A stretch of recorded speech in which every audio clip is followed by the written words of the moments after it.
Ambassador Tool nervously adjusted his breathing apparatus as the shuttle descended through Earth's atmosphere. The Galactic Confederation had discovered this isolated planet only months ago, and initial scans had classified it as a death world. A harsh environment with high gravity, extreme weather patterns, and an alarming abundance of predatory species. Yet somehow intelligent life had not only survived here, but had developed spacefaring technology. "Remember," Tool told his delegation, "these humans evolved on a planet that would kill most of us within minutes. They are stronger, denser, and potentially more aggressive than any species we've encountered. Show no fear." The diplomatic team had prepared extensively for this first contact. They'd studied human languages, customs, and social hierarchies. The meeting would take place in a city called Geneva, with global representatives from Earth's various territories. As the shuttle landed at the designated area, Tool observed the greeting party through the viewports. The humans stood upright on 2 legs, with only 4 limbs total, surprisingly simple compared to most galactic species. They appeared soft and vulnerable without natural armor, yet their planet's classification suggested otherwise. "Curious," remarked Lin, the xenobiologist. "They appear much less threatening than their planet would suggest." The delegation disembarked, and Tool extended his upper appendages in the greeting gesture they had practiced. "On behalf of the 5,000 worlds of the Galactic Confederation, we greet Earth and its people." The human translator, a male called Kim Han, stepped forward. "We welcome you to Earth and look forward to peaceful relations." The initial exchange went smoother than expected. The humans escorted them into a large building with high ceilings, a thoughtful accommodation for the taller members of the delegation. They gathered around an oval table where the Secretary General, the humans' chosen representative, waited. "We are honored by your presence," the Secretary General began. "This historic day marks humanity's first step into the wider galactic community." Tool was just beginning his prepared response when a side door burst open. The translator's expression changed to one of alarm as a large 4-legged creature bounded into the room, its mouth open, revealing rows of sharp teeth. "Predator!" screamed Vex, the security officer, reaching for his weapon. The delegation scattered in panic. Tool pressed himself against the wall, heart pounding in his chest. The beast ran directly toward the Secretary General, who, to the alien's horror, bent down toward it. "No!" shouted Tool, certain he was about to witness the violent death of Earth's leader.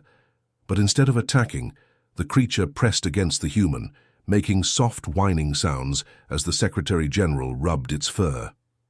"I apologize for the interruption," the Secretary General said calmly, seemingly unaware of the terror he'd caused. "This is Scout, my golden retriever. He must have escaped from my office." The translator, Kim Han, quickly realized the misunderstanding. "Ambassador Tool, please be assured this animal is not dangerous. This is what we call a pet, a domesticated animal that lives with humans as a companion." Tool's inner eyelids fluttered in disbelief. "That creature, it resembles the Canidus ferox, an apex predator that destroyed 3 of our colony worlds in the Outer Rim. You keep such beasts in your offices?" The room grew quiet as both species recognized a fundamental cultural gap. "Scout is completely tame," the Secretary General explained, still petting the animal. "Dogs have lived alongside humans for thousands of years. They're loyal, protective, and affectionate." An aide quickly led the animal from the room, but the damage was done. The delegation huddled together, whispering urgently among themselves. Kim Han approached Tool carefully. "I understand this must be shocking. On Earth we have many animals we've domesticated, creatures that once were wild, but now live in harmony with us. You control these predators with technology. Mind implants? Genetic modification?" asked Lin, the xenobiologist. "No," Kim Han replied. "Simply through thousands of years of selective breeding and mutual trust. Dogs chose to live with humans as much as we chose them." Tool struggled to process this information. The creature's teeth could easily tear through his skin, yet the humans treated it like a harmless companion. Was this evidence of the humans' incredible domination over their deadly world, or a sign of reckless behavior that had somehow not yet led to their extinction? "Perhaps," Tool suggested, trying to salvage the meeting, We should continue our discussion without the pets present. The Secretary-General nodded. Of course, though I should warn you, Earth is full of animals we consider companions. It's a central part of our culture. As they resumed the diplomatic proceedings, Toole sent a private message to the Confederation. Fleet. Update classification of humans. They are not merely Deathworlders. They are something far more perplexing. Deathworlders who befriend the very predators that should have prevented their evolution. Proceed with utmost caution. The first. Contact continued, but every human in the room had transformed in the aliens' eyes. They weren't just inhabitants of a hostile planet. They were creatures who had somehow tamed that hostility, who called killers by affectionate names and welcomed them into their homes. For the first time in his diplomatic career, Toole felt genuine fear, not of the golden retriever but of what it represented. A species so dominant they turned apex predators into companions. What else were these humans capable of? 3 months after first contact, humans established their embassy on Nexus Station, the central diplomatic hub of the Galactic Confederation. Park Ji-soo, a junior diplomat from South Korea, stood nervously in line as station security scanned. Her luggage. Next, called the security officer, a four-armed being with purple-tinted skin. Ji-soo stepped forward, placing her small travel case on the scanner. She clutched a pet carrier close to her chest, peering through the mesh to check on its occupant. A fluffy orange tabby cat named Mango. "This is my emotional support animal," she explained. "I have all the required permits from Earth's diplomatic corps." The security officer's compound eyes widened. "You brought a living creature? That wasn't in the briefing." He called over his supervisor, a tall insectoid being named Vek. Vek towered over Ji-soo, mandibles clicking nervously. "Is that what I think it is? A feline?" "Yes, this is Mango. He's very friendly," Ji-soo offered, tilting the carrier so they could see inside. Mango yawned, showing tiny, sharp teeth. The security station erupted in chaos. Alarms blared as officers backed away. Vek punched an emergency code into his console. "Containment team to security checkpoint 3. Class 5 biological weapon detected." Ji-soo stood confused as personnel in sealed environmental suits surrounded her. There must be some mistake. Mango is just a cat. Just a cat? Vek's voice rose to a pitch Ji-soo's translator barely handled. "Felines are registered as apex predators in 17 systems. They've caused ecological collapse on at least 4 worlds." "But he's domesticated," Ji-soo protested as the containment team approached cautiously. "He weighs 5 kilograms and spends most of his day sleeping." Kim Han, the senior human diplomat who had been present at first contact, rushed to the checkpoint after receiving an urgent message. "What seems to be the problem?" he asked, looking between the nervous aliens and his confused colleague. "This human brought a killing machine onto the station," Vek explained, pointing at the carrier where Mango had begun purring loudly. Han sighed. They'd been warned about bringing pets to the station, but Earth's diplomatic corps had insisted on establishing normal human living conditions, which for many included animal companions. "Ambassador Toole approved this," Han explained, showing documentation on his tablet. "Part of our cultural exchange agreement." "I wasn't informed," Vek clicked his mandibles in frustration. After 30 minutes of tense negotiations and calls to superiors, Ji-soo was finally allowed to proceed to the human embassy section with Mango, though with a security escort. The human embassy occupied an entire ring of the massive space station. Engineers had adjusted gravity, atmosphere, and lighting to Earth standards. Ji-soo was shown to her quarters, a small but comfortable apartment where Mango immediately began exploring. "The containment field activates if your pet attempts to leave your quarters," explained her escort, "for station safety." "He's not dangerous," Ji-soo insisted, for what felt like the 100th time. "The Ataxian massacre suggests otherwise," the escort replied cryptically before leaving. Later that evening, as human embassy staff gathered for dinner, the conversation centered around the day's misunderstandings. "They treated my hamsters like they were miniature bombs," complained Lee Do-hyun, the embassy's xenobiologist. "I had to surrender them to a special containment facility until they verify they're not the same species, as some rodent that devastated crops on Proxima 3. It's going to be a difficult adjustment, Han acknowledged. Remember, most Confederation species evolved on what we'd consider gentle worlds. Predators like those from Earth simply don't exist in their ecosystems. The next morning, Jisoo attended her first diplomatic function, a welcome reception for new embassy staff. She left Mango safely in her quarters, still shaken by yesterday's reaction. The grand reception hall filled with representatives from dozens of species. Jisoo stood with other human diplomats, trying not to stare at the incredible diversity of alien life forms. Ambassador Tool approached their group. "I trust you're settling in well. No further incidents. We're adjusting," Han answered diplomatically, though we're surprised by the reaction to our companion animals. "You must understand," Tool explained, "in the wider galaxy, Earth's ecosystem is considered extraordinarily aggressive. The creatures you've domesticated are genetically similar to species that have caused devastation when introduced to other worlds." Their conversation was interrupted by a commotion at the entrance. Jisoo turned to see Mango trotting into the reception, somehow having escaped her quarters. "Mango!" she gasped, rushing toward her cat as aliens scattered in panic. Before she could reach him, Mango spotted an ambassador from the Arachnid Collective, a being resembling a 2-meter-tall praying mantis. To everyone's horror, the cat bounded straight toward him. The arachnid froze in terror as Mango rubbed against his spindly legs, purring loudly. The room fell silent, hundreds of aliens watching what they believed was the prelude to a savage attack. Instead, Mango flopped onto his side, rolling to expose his belly near the arachnid's feet.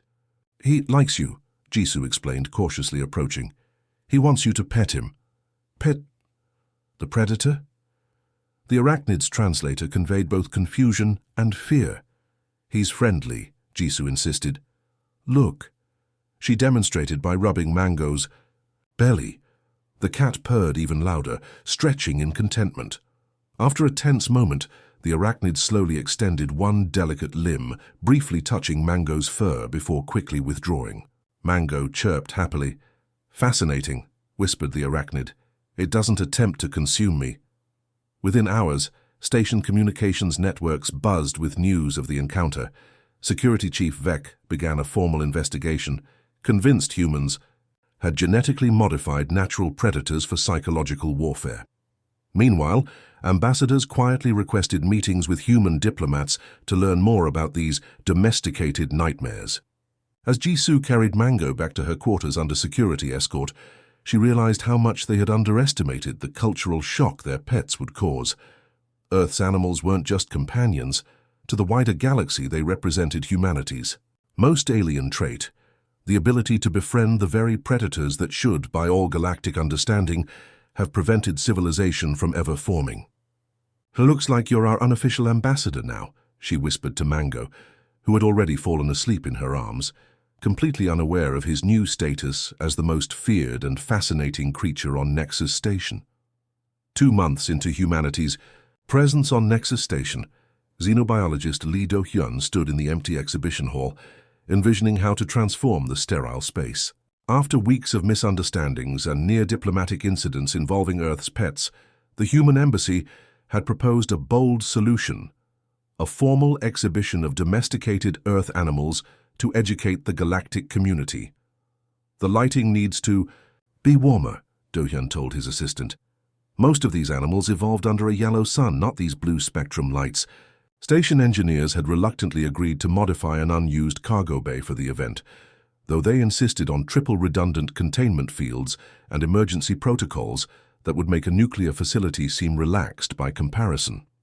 "Ambassador Toll just confirmed he'll attend," said Kim Han, entering the hall with a tablet in hand. "Along with representatives from 27 species. That's more than we expected." "Fear is a powerful motivator," Do-hyun replied.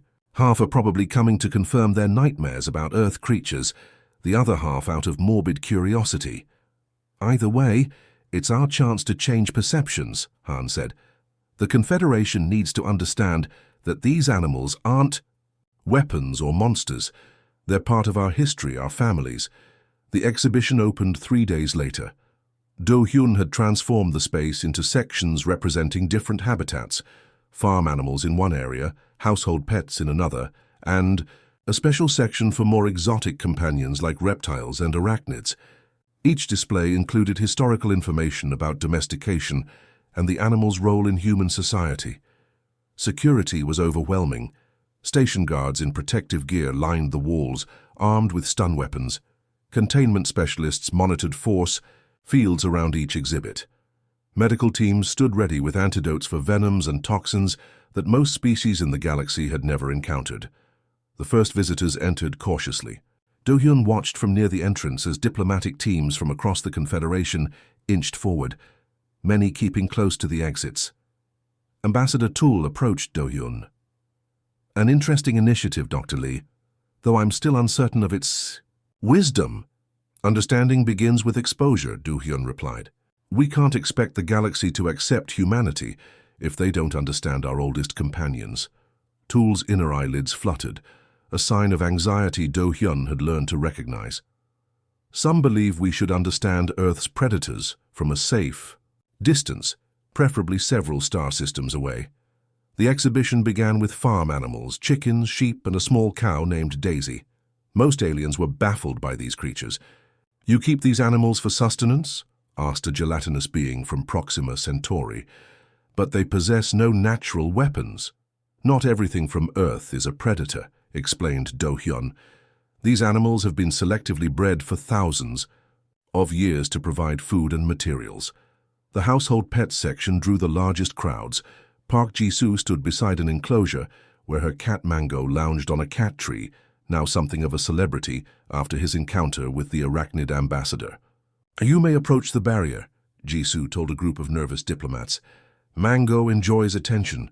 A brave centaurian moved closer, its 4 eyes wide. "Its claws appear retractable. For ambush attacks?" "For climbing and play," Ji-soo corrected gently. "Would you like to see?" She pressed a button that projected a holographic red dot on the floor of Mango's enclosure. The cat immediately pounced, batting at the light. Gasps rippled through the crowd as they witnessed the speed and precision of the attack. "Remarkable killing efficiency," whispered one observer. "He's chasing a light dot," Ji-soo sighed. "It's a game." The exhibition proceeded without incident until they reached the section housing more exotic pets. A small crowd had gathered around the reptile display, where Yoon Jin, a security officer from Earth, demonstrated how his ball python named Noodle wrapped gently around his arm. "Constriction is their natural hunting method," Jin explained. "But Noodle has never harmed anyone. He's quite docile." The aliens maintained a respectful distance, fascinated and horrified in equal measure. "The human allows the predator to embrace its limb," a translator broadcast from somewhere in the crowd. "Is this a dominance ritual?" Nearby, 8-year-old Choi Sun, daughter of the embassy's medical officer, proudly showed visitors her hamster habitat. The small enclosure contained 3 fluffy golden hamsters, complete with tunnels and exercise wheels. "This is peanut, butter, and jelly," she explained to a towering tentacled diplomat. "They're my first pets. I've had them for 2 months." The alien bent closer, multiple eyes focusing on the small rodents. "These creatures burrow through solid matter?" it asked through its translator. "Just bedding and cardboard," Sun explained. "They like to make tunnels. Want to see Peanut run on his wheel?" As she reached into the habitat to rearrange the wheel, her hand accidentally bumped the small door, leaving it slightly ajar. No one noticed immediately. All attention was on the snake demonstration nearby. Moments later, a high-pitched alarm blared through the exhibition hall. "Containment breach in Section 4, announced the station's AI. "Unidentified Earth organism loose in the facility." Security forces rushed toward Sun's hamster display, where the open door revealed an empty habitat. "Peanut got out," Sun cried, tearful and confused by the extreme reaction. The exhibition erupted into chaos. Alien diplomats fled toward the exits as security locked down the hall. Overhead announcements called for immediate evacuation of all non-essential personnel from the entire ring section of the station. "It's just a hamster," Do-hyun shouted over the alarm, but the security team was already deploying tracking drones and heat sensors. Station Security Chief Vec arrived, mandibles clicking furiously. "Your harmless pet is loose in our ventilation systems. Do you understand what this means?" "That we'll find him and put him back in his cage," Han suggested. "That a burrowing organism with sharp incisors now has access to critical station infrastructure," Vec countered. "Similar species have destroyed entire crop systems on 3 worlds." For the next 4 hours, the station remained on high alert. Security teams tracked the hamster's progress through maintenance ducts, while terrified aliens sealed their quarters and demanded updates. Sun sat quietly in a corner of the now empty exhibition, hall watched over by her father. "Is Peanut going to be okay?" she asked. "Of course," her father assured her. "They just don't understand yet." The crisis resolved when Peanut emerged from a vent near the human cafeteria, attracted by the smell of food. A quick-thinking cook captured him in a serving bowl and returned him to a relieved Sun. As the security alerts finally silenced, Do-hyun found Vec completing incident reports. "I hope this doesn't end our exhibition," Do-hyun said. "We've made real progress today." Vec's compound eyes studied him. "Progress? Half the station believes humans deliberately released a biological weapon into our ventilation system. And the other half? The other half are beginning to wonder how a species surrounded by such dangerous life forms survived long enough to develop spaceflight," Vec admitted. "Which is, perhaps, progress of a sort." As visitors slowly returned to the exhibition, footage of a small child kissing the head of her pet snake, circulated across galactic networks labeled Deathworlder Communion with Biological Terror. The exhibition had not gone as planned, but humanity had certainly made an impression on the galactic community. The alarm blared through Nexus Station at 300 hours, jolting Captain Yoon-jin awake in his quarters. Red emergency lights pulsed along the corridors as he grabbed his uniform and equipment. "Security breach, Docking Bay 7, announced the station AI. "All security personnel report for duty. This is not a drill." Jin sprinted toward the security office, passing panicked aliens securing themselves in their quarters. As head of the human embassy's security detail, he maintained dual jurisdiction with Station Security Chief Vec, though their working relationship remained tense after the hamster incident. The security office was already crowded when Jin arrived. Holographic displays showed a medium-sized vessel docked without authorization at the outer ring. Station scans classified it as a Viridian corvette, a model often used by raiders in the outer systems. "Pirates," Vec stated, mandibles clicking rapidly. "They've overridden docking protocols and deployed boarding parties. 18 intruders detected." "Motive?" Jin asked, studying the tactical display. "Unknown, but they're moving toward the diplomatic quarter, specifically the Earth Embassy section." Jin understood immediately. As newcomers to the galactic community, humans were perceived as vulnerable, their defenses unknown. "The perfect target for a quick raid. I need to activate my team," Jin said. "We'll secure our section." Vec's compound eyes narrowed. "Station security will handle this. Your species lacks experience with space-based threats. With respect, these intruders are heading straight for my people. I'm activating my team." Without waiting for approval, Jin sent the alert to the human security personnel. They had prepared for this possibility, though none expected it so soon after joining the Confederation. "They're after our technology," predicted Lee Do-hyun over the comm as he secured the xenobiology lab. "Our ship designs are different from anything in the Confederation. Or they think we'll make easy hostages since we're newcomers," suggested Kim Han from the embassy's diplomatic section. "Either way, they've made a serious miscalculation." Jin reached the human quarter just as the security doors sealed. Through the reinforced windows, he could see station security forces establishing defensive positions in the main corridor, armed with standard-issue pulse weapons. The security team assembled in the embassy's command center, 12 officers trained, and space station defense protocols. Their equipment was limited by Confederation restrictions on weapons that new member species could bring aboard. "Options?" Jin asked his team. "Station security has better positioning, but they're outgunned," noted his deputy. "The pirates have military-grade weapons. Scans show they're Rothian mercenaries, hired muscle." Jin made his decision. We deploy K9 units, full tactical gear. The team exchanged glances. Using the dogs had been discussed as a theoretical last resort, not as a first response. After the exhibition disaster, they knew how the station residents would react. "Sir, are you certain?" his deputy asked. "Station command hasn't authorized. They breached our section. Confederation law grants us autonomy to defend our embassy by any means necessary." Jin opened his secure comm channel. "This is Captain Yoon. Authorization code Romeo Sierra 9. Deploy K9 units. Full tactical protocol. In a specialized section, to have the human quarters, kennels opened automatically. 6 Belgian Malinois dogs trained for space station security operations emerged already wearing their lightweight tactical vests.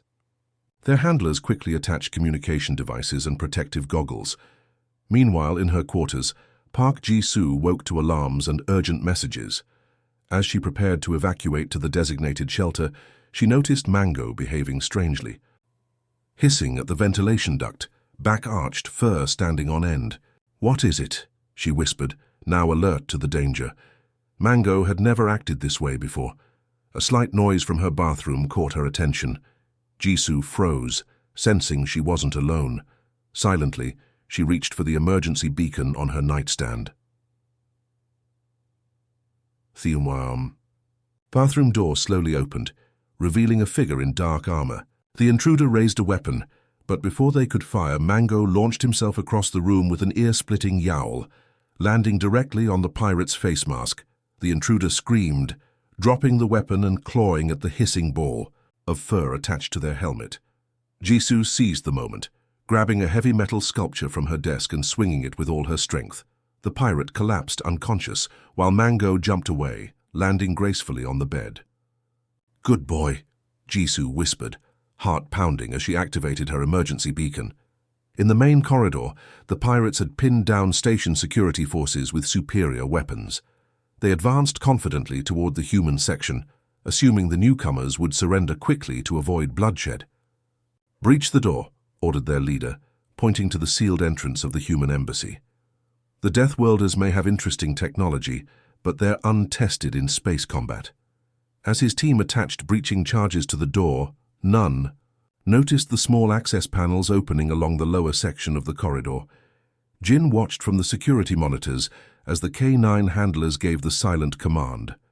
6 highly trained dogs emerged from the maintenance ducts, moving with practiced stealth toward the intruders. "On my mark," Jin said into his comm. 3, 2, 1.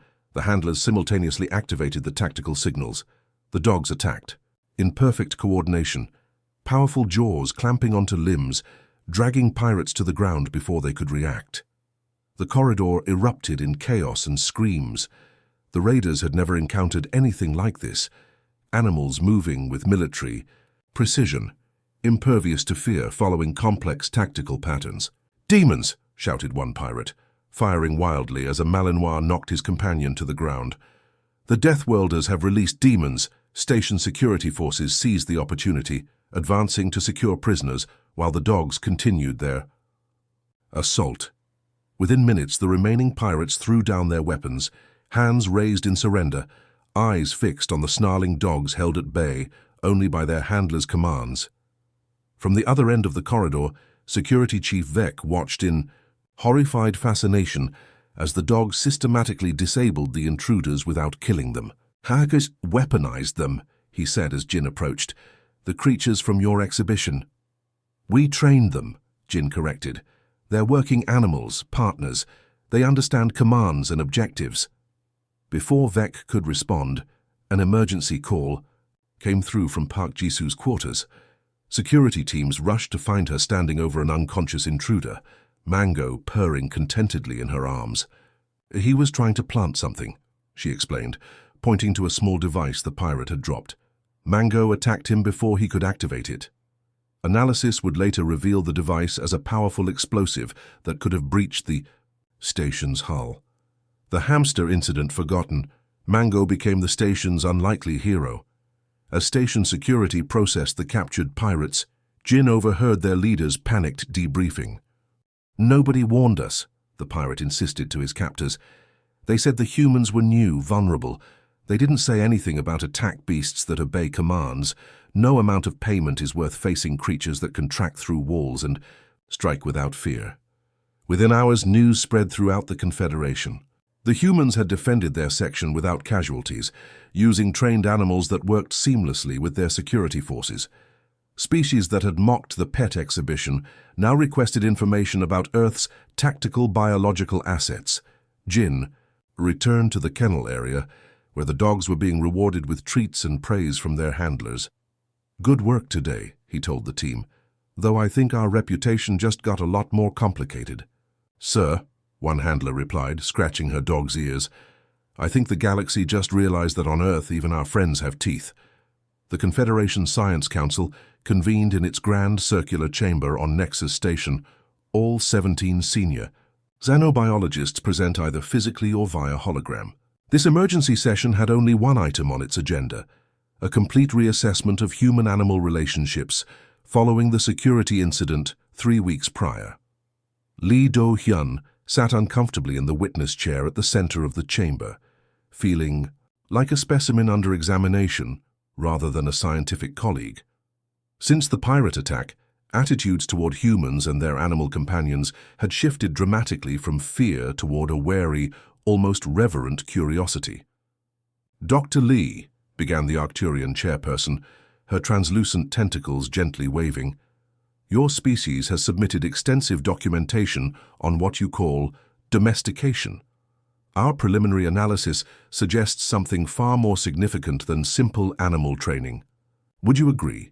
Do-hyun chose his words carefully. "Domestication is a complex coevolutionary process that developed over thousands of years. It's more than training. It's a genetic and behavioral partnership." Holograms displayed images from Earth, farmers working with horses, guide dogs leading visually impaired humans, cats hunting vermin in granaries, and police dogs apprehending criminals. "The question that puzzles us," continued a Vega representative, "is how your species avoided extinction during this process. Most worlds with predator species as formidable as Earth's never develop sentient civilization precisely because such predators consume all potential competitors." Do-hyun nodded. This fundamental misunderstanding had colored every interaction since first contact. The key insight is that humans didn't simply defeat our predators through technology. In many cases, we formed alliances with them. The chamber buzzed with discussion. For most galactic species, the very concept seemed impossible. "You're suggesting," said a reptilian scientist, "that instead of an evolutionary arms race, humans pursued an evolutionary partnership." "Exactly," confirmed Do-hyun. "Take dogs, for instance. Archaeological evidence suggests wolves and humans began cooperating for mutual benefit around 30,000 years ago. Wolves that could tolerate human presence gained access to food. Humans who accepted wolf assistance gained better hunting success and warning systems against threats." He activated his own presentation, showing the dramatic physical and behavioral changes in canines from wolf to modern dog breeds. "Over generations, we effectively domesticated each other. Humans with greater capacity for interspecies bonding thrived. Animals capable of understanding human social cues survived. It wasn't just about dominance, it was a shared journey." The council members absorbed this information, many still visibly uncomfortable with images of humans handling predatory animals with casual affection. "This explains much," admitted the chairperson. "Our initial classification of Earth as a death world wasn't incorrect but incomplete. Perhaps humans survived not despite Earth's dangers, but because you developed unique empathic abilities to transform those dangers into advantages." Before the hearing concluded, the Science Council formally reclassified humans as symbiotic Deathworlders, the only known species in the Confederation with natural ability to form cooperative relationships with predator species. 2 days later, as the scientific community digested these revelations, an urgent message arrived from Proxima Colony, a Confederation core world famous for its medical research facilities. "Unknown pathogen detected, 37 cases reported. Conventional scanners unable to identify infectious agent, requesting immediate assistance." Within hours, the situation deteriorated. Hundreds fell ill with a mysterious respiratory disease that station medical technology couldn't detect until symptoms appeared. Quarantine protocols failed as infected individuals passed through screenings without triggering alarms. The Confederation Medical Authority convened an emergency session with representatives from all major species discussing potential responses. Kim Han attended as the human delegate, mostly as a courtesy, since humanity was still considered too new to contribute meaningfully to complex medical crises. "Our best detection technology is failing," reported the medical director, a Syrian, with metallic skin. "The pathogen remains undetectable until late-stage infection. By then, patients have already exposed countless others." Han listened quietly, then raised his hand. The director acknowledged him with visible reluctance.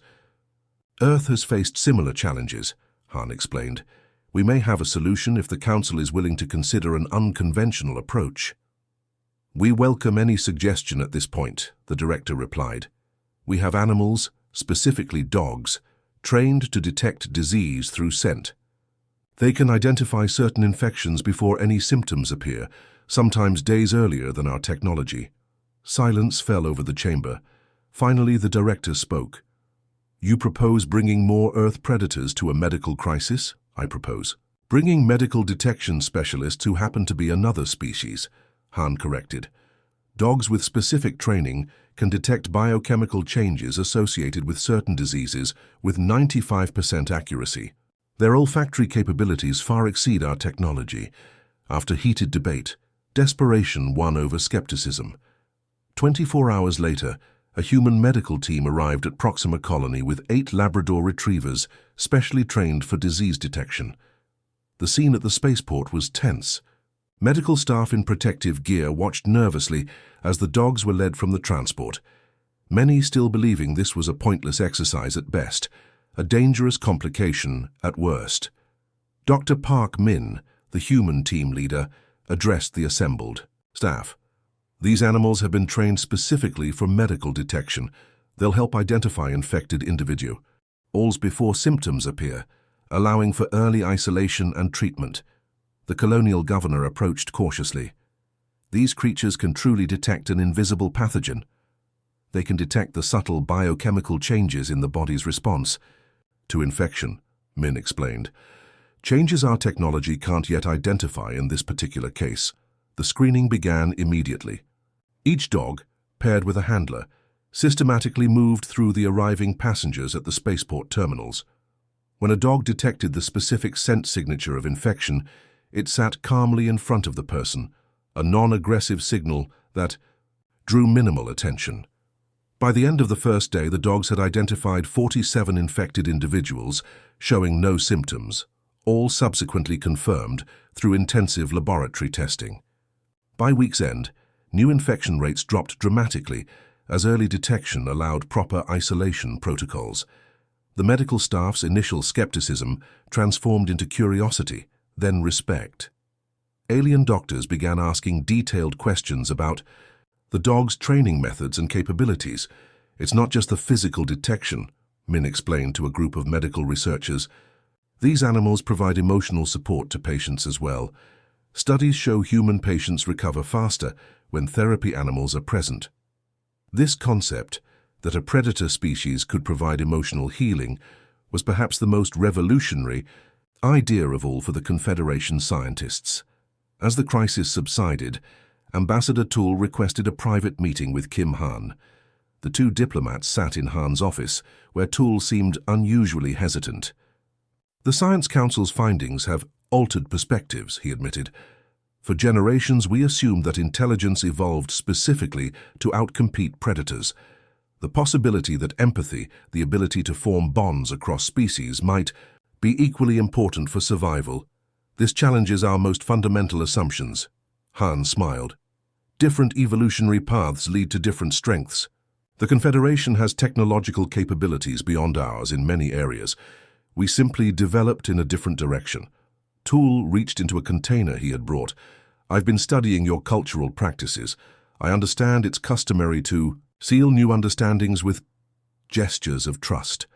From the container, he carefully lifted a small kitten, grey with white paws. His hands trembled slightly. This is offspring from Park Jisu's companion animal.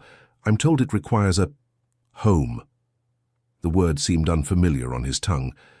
Would you consider it appropriate for me to provide such a home? As a symbol of new understanding between our peoples. Han managed to hide his surprise. That would be a profound gesture, Ambassador. Are you certain you're prepared for the responsibility? Tool gently touched the kitten's head with one finger, flinching slightly. When it mewed, I've been studying the care requirements extensively. It's quite frightening, to be honest. But perhaps that's the point. Trust requires vulnerability. As Han watched the ambassador cautiously bond with the kitten, he realized that humanity's place in the galaxy would be defined not by technology or military strength, but by this unique ability, finding kinship with other species, turning evolutionary competitors into companions. Across Nexus Station, similar scenes unfolded as brave. Diplomats cautiously welcomed Earth animals into their lives. A Centaurian ambassador adopted a pair of guinea pigs. The Viridian trade minister requested permission to bring small tropical fish to his homeworld. Even Security Chief Vec was seen studying training manuals for beginner reptile handlers. The galaxy was beginning to understand humanity's most puzzling trait, the ability to see potential friends where others saw only monsters. In a cosmos filled with strange and wonderful species, perhaps this would be Earth's greatest contribution to the Confederation, the simple, revolutionary idea that sometimes the most dangerous creatures can become our most loyal allies.